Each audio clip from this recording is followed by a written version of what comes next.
Good afternoon, everyone. My name is Michael Brooks. I've lived in the community for over 20 years. On Monday, February the 5th, 2007, I was leaving Seattle Community College lab. I exited the building, I walked north on Broadway, I made a right on Denny. As I get up to Cal Anderson's Park, I see police activity. I continue to walk. As I walk up into the vicinity of the police confrontation, a police officer shined his light on me. He said, "Stop, I want to see your ID." I stopped, I showed him my ID. Another officer came over and said on his walkie-talkie, on his mic, "I think we have a suspect." They asked me where I'd been. I repeated and told them that I'd just come from the lab at school. They called the victim, who came by in a car, and said affirmative. I still at this point had no idea what was happening. The officer said that I was accused of assault, sexual rape in a porta potty.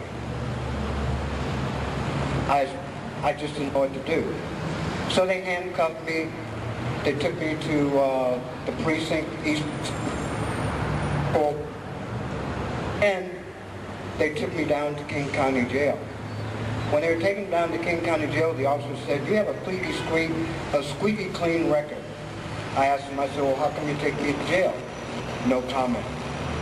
I get inside the King County Jail, and believe me, there's a place you do not want to be, avoided at all costs. When I was in there, they fingerprinted me. They took my underwear and they put me in a cell, and they said that I was on suicide watch. The next day, a woman who worked for the PR came to interview me. She said to me, "I need your name, your address, and your employer so I can verify your employment." So I gave her the information, but I didn't know the telephone number. So I asked her, "Would you please call my executive chef?" And I gave her the name and the place where I worked, and she said she could do this. The next day I went to court. I was told that I couldn't say anything, so I didn't say anything. My bail was set at $25,000.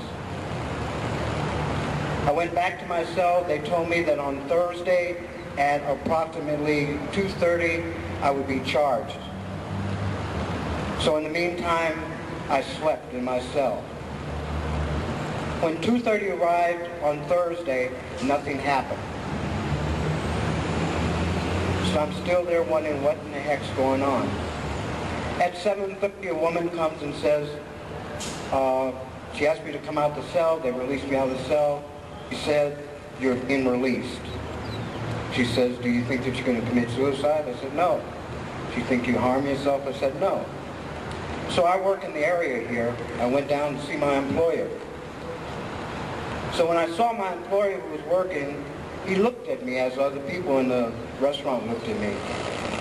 He says, "Where you been?" I said, "I've been in jail for three days.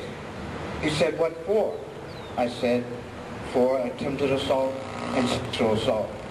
He says, "You got to be kidding." I said, "No, I wish I was." So what had happened is that he had called my emergency contact, and they all over the West Coast trying to find out where I was, because no one knew where I was. So literally I was snatched right off the streets of Seattle.